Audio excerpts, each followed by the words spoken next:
Hi everyone, welcome back to another episode from Trading for Beginners. Today in this video we will be learning how to sign up for MooMoo account.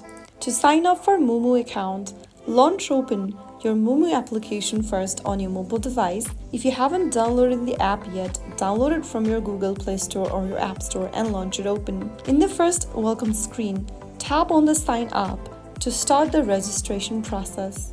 On the next page, write down an email address or phone number. After you do that, click on Continue. On the next page, create a password or set a password for your account. Make sure that the password is 8 or more characters long. It includes letters, numbers, or symbols. Finally, click on Continue. Verify your ID and information by tapping on the next button at the bottom. Write down your phone number after selecting your country code and then tap on Send. You will then receive a verification code sent to you via SMS on your mobile number that you provided. Type down the verification code as soon as you receive it and then tap on Next. And right after you do that, you will then be able to complete your sign up process. Now you can explore the platform, complete your profile, or start investing once your identity is verified. If you found the video helpful, don't forget to like, share, and subscribe. I'll see you in the next episode. Thank you for watching.